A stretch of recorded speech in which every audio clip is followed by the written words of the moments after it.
Morning Celkon mobile సమర్పిస్తున్న business breakfast షోకి స్వాగతం. ఏషియన్ మార్కెట్స్లో కొంత రికవరీ కనిపిస్తోంది ఈ ఉదయం నిన్నటి నష్టాల తర్వాత.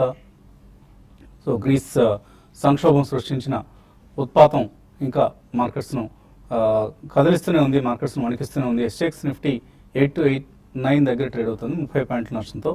సో కొంత నిన్నటితో పోలిస్తే కొద్దిగా పరిస్థితి చక్కదిద్దుకునే అవకాశాలు కనిపిస్తున్నాయి. యుఎస్ మార్కెట్స్ లాస్ట్ నైట్ నష్టాలతో ముగిశాయి. గ్లోబల్ మార్కెట్స్లో ప్రస్తుతానికి రిస్క్ ఆఫ్ మూడ్ కొనసాగుతోంది. అయితే లోవర్ లెవెల్స్ నుంచి మాత్రం రికవరీ కనిపిస్తుంది across all the markets. Europe కావచ్చు, ఏషియా కావచ్చు, ఈవెన్ మన మార్కెట్స్లో కూడా చూసాం కొంత నిన్న లోవర్ లెవెల్స్ నుంచి రికవర్ కావడం. సో యూరో జోన్లో గ్రీస్ కొనసాగేలా చూసేందుకు గ్రీస్ గ్రెగ్జిట్ అన్న పదాన్ని వాడుతున్నారు. సో గ్రెగ్జిట్ బెడద నుంచి తప్పించుకునేందుకు యూరోప్ ప్రయత్నిస్తోంది. 5వ తేదీన ఈ నెల 5వ తేదీన జూలై 5వ తేదీన నిర్వహించున్న రెఫరెండంలో గ్రీస్ ప్రజలు లెండర్స్ ఏవైతే కండిషన్స్ షరతులు విధిస్తున్నారో ఆ షరతులకు ఎస్ అంటారా, నో అంటారా? సో ఈ రెఫరెండం గురించి ఇప్పుడు అందరూ ఆసక్తిగా ఆతృతగా ఎదురు చూస్తున్నారు. సో ఎస్ అని ప్రజలు సంసిద్ధత వ్యక్తం చేస్తే రెఫరెండంలో కొంతవరకు పరిస్థితి చక్కదిద్దుకుంటుంది, గ్రీస్ ఎగ్జిట్ బెడద తప్పుతుంది. అలాగే ఆ దేశానికి లెండర్స్ మళ్ళీ ఫ్రెష్గా రుణాలు ఇచ్చేందుకు కొంత ఉపయోగపడుతుంది. వాళ్ళు నో అని అంటే మాత్రం కొంత అల్లకల్లోలం తప్పేలా కనపడలేదు. అండ్ ఎటువంటి పరిస్థితి నెక్స్ట్ 5 days కీలకం గ్లోబల్ ఫైనాన్షియల్ మార్కెట్స్ సంబంధించి, అలాగే గ్రీస్ భవిష్యత్తుకు సంబంధించి, యూరోప్ ఓవరాల్గా యూరోపియన్ యూనియన్ భవిష్యత్తుకు సంబంధించి కూడా జూలై 5వ తేదీ ఒక crucial date. So Greece default risk మాత్రం ఇవాళ వెల్లడి కాబోతుంది. 1.6 బిలియన్ యూరోస్ ఐఎంఎఫ్కి చెల్లించాలి గ్రీస్. అది ఇవాళతో ఆఖరి తేదీ జూన్ 30. సో దీన్ని ఈ డిఫాల్ట్ అవుతుందా, డిఫాల్ట్ అయితే పరిణామాలు ఏంటి? సో ఇవన్నీ కూడా సండేకి ముందు, సండే తర్వాత ఈ రెండు భాగాలుగా విభజించవచ్చు. సండేకి ముందు పరిణామాలు ఏ విధంగా చోటు చేసుకుంటాయో, సండే రోజు రెఫరెండంలో ఏ విధమైన నిర్ణయం వెలువడుతుంది అన్నది మార్కెట్స్ సంబంధించిన కీలకమైన అంశం. ఇక మన మార్కెట్స్ సంబంధించి నిన్న సెన్సెక్స్ లోవర్ లెవెల్స్ నుంచి 430 పాయింట్లు, నిఫ్టీ 120 పాయింట్లు రికవరీ అయ్యి నిఫ్టీ 8318 దగ్గర క్లోజ్ కావడం చూసాం. సో ఒక దశలో భారీగా నష్టపోయిన నిఫ్టీ సెన్సెక్స్లో స్వల్ప నష్టాలతో క్లోజ్ కావడం కూడా చూసాం. అండ్ యూరోప్ సంక్షోభానికి బాగా ఎఫెక్ట్ అవుతాయి అని ఊహిస్తున్న స్టాక్స్ ఏవైతే ఉన్నాయో అటువంటి స్టాక్స్లో మనం భారీగా నష్టాలు కూడా చూసాం. For instance Cox and Kings, Tech Mahindra, అలాగే Bharat Forge, Motherson Sumi, Kitex garments, Hindalco, Ipca labs, Apollo tyres, Torrent pharma, Havells, ఇటువంటి కంపెనీస్ అన్నిటి కూడా యూరోప్ ఎక్స్పోజర్ ఎక్కువగా ఉంది. సో యూరోప్తో ఎక్కువ వాణిజ్య లావాదేవీలు జరుగుతున్న కంపెనీస్ ఇవి. సో ఈ కంపెనీస్ షేర్ ప్రైసెస్లో నిన్న మనం కొంత కరెక్షన్ చూసాం. ఇన్ఫ్యాక్ట్ కాక్స్ అండ్ కింగ్స్ లాంటి స్టాక్స్ లాస్ట్ 1 month చూస్తే 20% నష్టపోయాయి.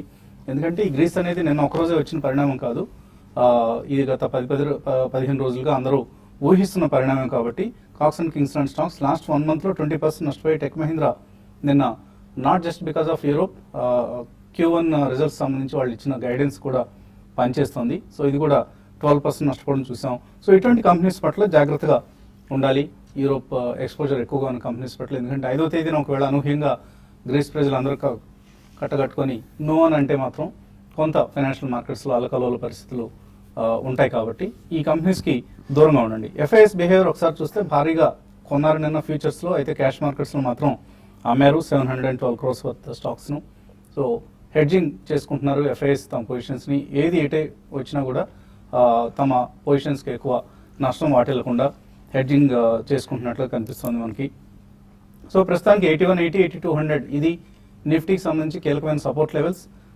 ఎందుకంటే కిందకు వస్తే మాత్రం నిఫ్టీ మళ్ళీ 7900 లాంటి లెవెల్స్ను టచ్ చేసే అవకాశం ఉందని చార్టిస్ట్ చెప్తున్నారు. అలాగే 8400 is a strong resistance point and 8500 levels కూడా.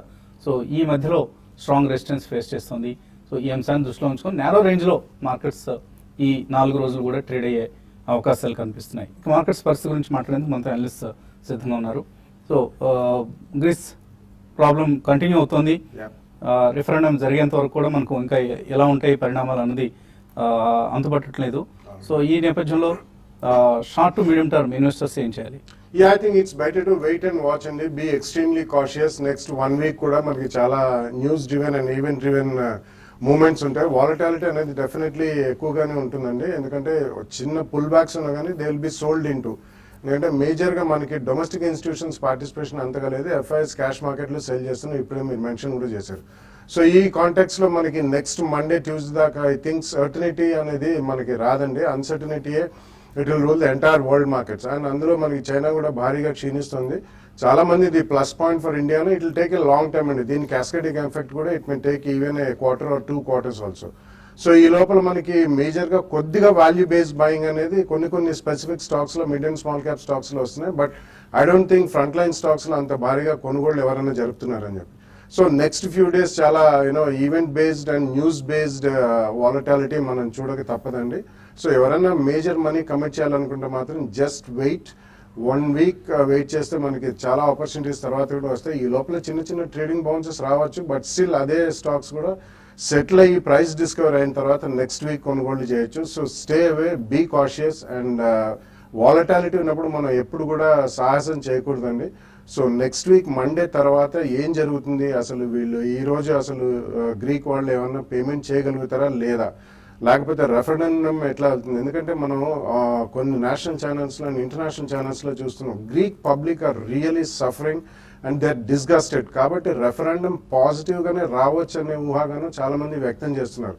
ఎందుకంటే ఇంతకంటే ఇంకా అద్భుత పరిస్థితి మనం ఎదుర్కోవాల్సి ఉంటుందని చెప్పి గ్రీక్ పబ్లిక్ అనుకున్నారు. దే ఆర్ సెల్లింగ్ ఆల్మోస్ట్ కనీసం రోజుకి 60 యూరోలైనా బ్యాంక్ నుంచి అది కూడా అందరికీ రావట్లేదండి. అండ్ ఇంట్లో ఉన్న ఈ 60 యూరోలు కూడా ఇవ్వని పరిస్థితుల్లో ఏం చేయాలన్న ఆలోచన వాళ్ళకి డెఫినెట్ గా ఇంట్లో ఉన్న వస్తువులన్నీ కూడా వాళ్ళు రోడ్డు మీదకి వచ్చి అమ్ముకోవడం అనేది నిన్న మనం ఇంటర్నేషనల్ ఛానల్ చూసామండి. గతంలో ఇది రష్యాలో చూసాం మనం ఒకసారి. So it's a very precarious situation కాబట్టి ప్రాబబ్లీ అవుట్కమ్ పాజిటివ్ రావచ్చు. But we should always discount the worst. కాబట్టి just wait for the next 3-5 days. దాని తర్వాతనే మనం ఇన్వెస్ట్మెంట్ బెట్ తీసుకోవచ్చు అనే చెప్పొచ్చు. సో ట్రేడర్స్ ఎటువంటి సలహా ఇస్తారు ఈ నేపథ్యం? ట్రేడింగ్ పరంగా చెప్పాలంటే నిన్నటి లో నుంచి రికవరీ అనేది చాలా షార్ప్ రికవరీ అని చెప్పొచ్చు అండి. చాలా సర్ప్రైజింగ్ గా మంది గ్లోబల్ గా అన్ని మార్కెట్స్ అంత వీక్ ఉన్నా కూడా మంది అవుట్ పర్ఫార్మ్ చేసింది. అయితే అది కంటిన్యూ కాకపోవచ్చు అని మళ్ళీ మార్కెట్స్ లో ఒక సెల్లింగ్ అనేది రావచ్చు. నెక్స్ట్ 1 week ఇది 5వ తారీఖు వరకు కూడా మార్కెట్స్ కొంచెం వీక్గానే ఉండి ఒక రోజు పెరగడం ఒక రోజు పడడం ఆ విధమైన ట్రెండ్ అనేది ఉంటుంది.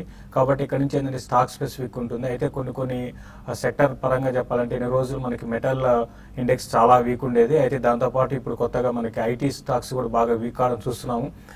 మరి ముఖ్యంగా టెక్ మహీంద్రా ఒకటి, పర్సిస్టెంట్ టెక్నాలజీ, కేపీఐటీ ఈ విధంగా రోజుకు ఒక స్టాక్ వీక్ అయిపోవడం చూస్తున్నాము. ఈవెన్ ఐటీ ఇండెక్స్ కూడా ఈ మధ్యకాలపు లోకి రావడం చూసాము.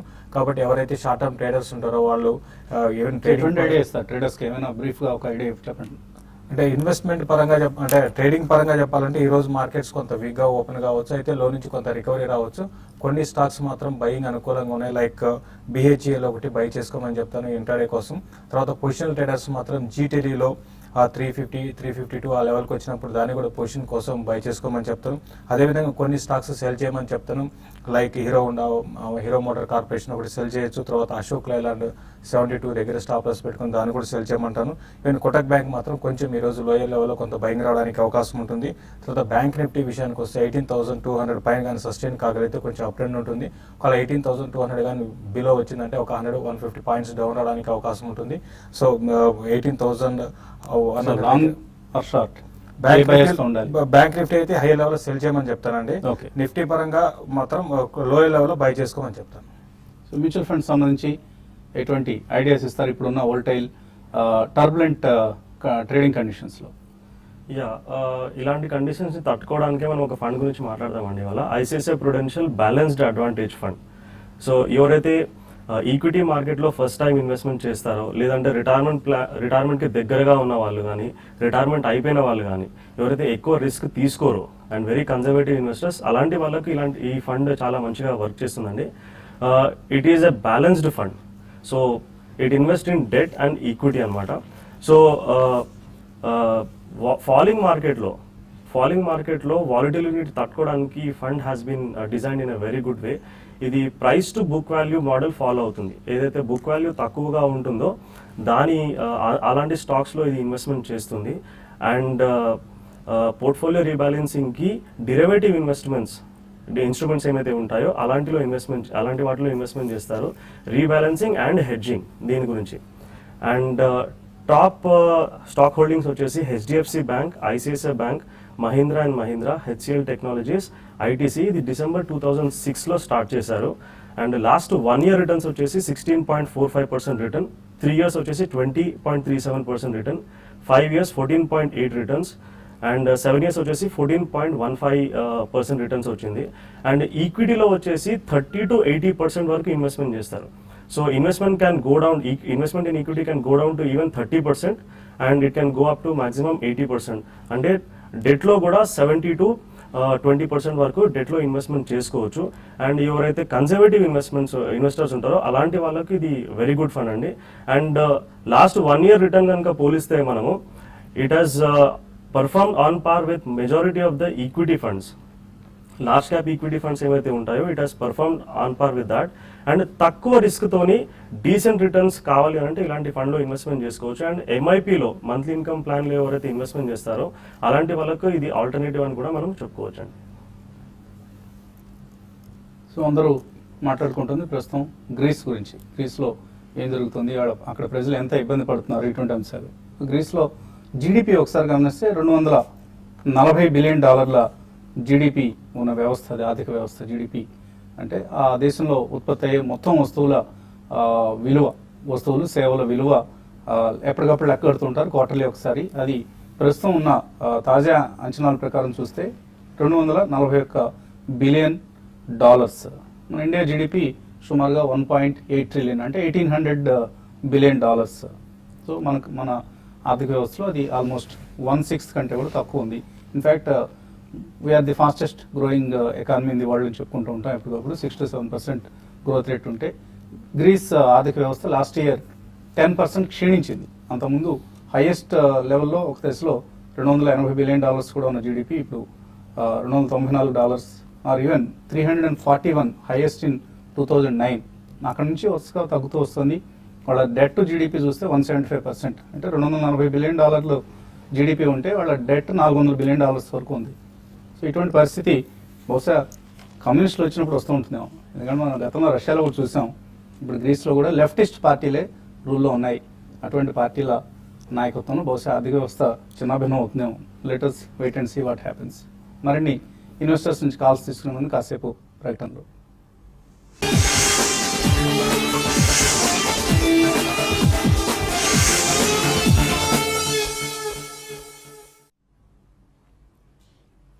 సిల్కాన్ మొబైల్ సమర్పిస్తున్న బిజినెస్ బ్రేక్ఫాస్ట్ తిరిగి స్వాగతం. కాలర్స్ లైన్ ఉన్నారు. ఫస్ట్ కాలర్ విజయవాడ నుంచి మూర్తి. హలో, నమస్తే అండి వసంత్ గారు. నమస్తే. నమస్తే. శేష్ గారు.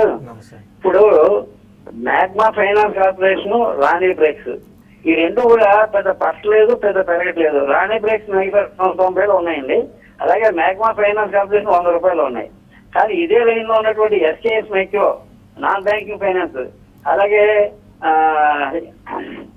మదర్సన్ సుమి, ఈ రెండింటికి పీ రేషియో చాలా ఎక్కువ ఉన్నాయి when compare to magma finance corporation, Rane breaks.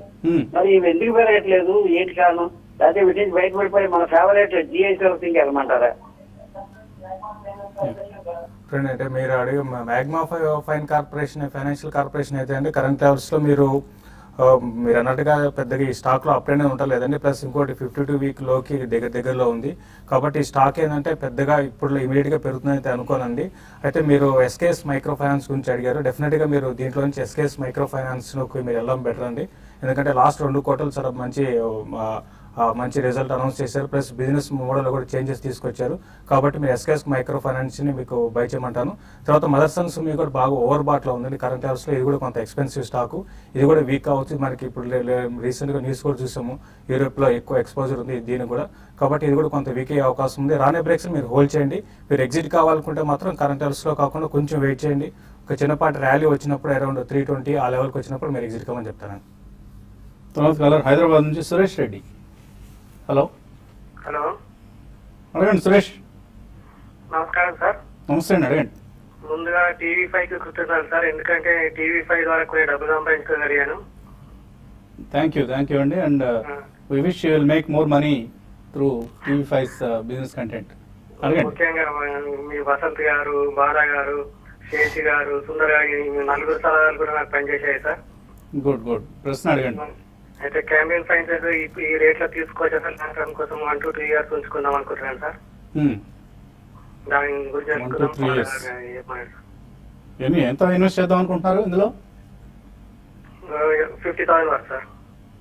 Camlin fine sciences. Yeah, కొంచెం వెయిట్ చేయమని చెప్తానండి. ఈవెన్ లాస్ట్ 1 వీక్ లో కూడా అది చాలా షార్ప్ గా పెరిగిన stock. It's a very good stock. Fine chemicals and speciality chemicals, especially food based derivatives లో వాళ్ళది హ్యూజ్ ఎక్స్పాన్షన్ కూడా ఉంది. జస్ట్ ఒక కరెక్షన్ గురించి about 10 to 15% maximum about 110 to 120 zone లో ఉందండి. చిన్న కరెక్షన్, లేకపోతే 2 or 3 price points with 10 to 15% కొనండి with 2 to 3 years of view. తర్వాత కాలర్ విజయవాడ నుంచి శ్రీనివాసరావు. హలో హలో అడగండి Srinivas. Sir, civil life sciences 255 లో తీసుకున్నాను సార్. ఓకే, 1 year వరకు ఉండగలను. అవి హోల్డ్ చేయొచ్చా, లేకపోతే ఈ స్టేజ్ లో ఏమైనా యావరేజ్ చేసుకోవచ్చు అని చెప్పారు. సువెన్ లైఫ్. ఒకటండి, సువేన్ లైఫ్ సైన్సెస్ రీసెంట్ గా చూస్తే 300-330 నుంచి నాన్ స్టాప్ గా పడుతూ వచ్చిందండి. యావరేజ్ కి అయితే వద్దని చెప్తాను. ఇంకా కొంత స్టాక్ లో కరెక్షన్ రావచ్చు. 220 దగ్గర ఆగడానికి అవకాశం ఉందండి. మంచి స్టాక్ అయినా కూడా ఎక్స్పెన్సివ్ స్టాక్, ఎక్స్పెన్సివ్ ఉన్నప్పుడు ఈ విధమైన కరెక్షన్ వస్తుంది. 220 దగ్గర ఆగితే మీరు యావరేజ్ చేయండి. లేదంటే మాత్రం 220 లెవెల్స్ కానీ బ్రేక్ అయిందంటే ఇంకా వీక్ కావడానికి అవకాశం ఉందండి.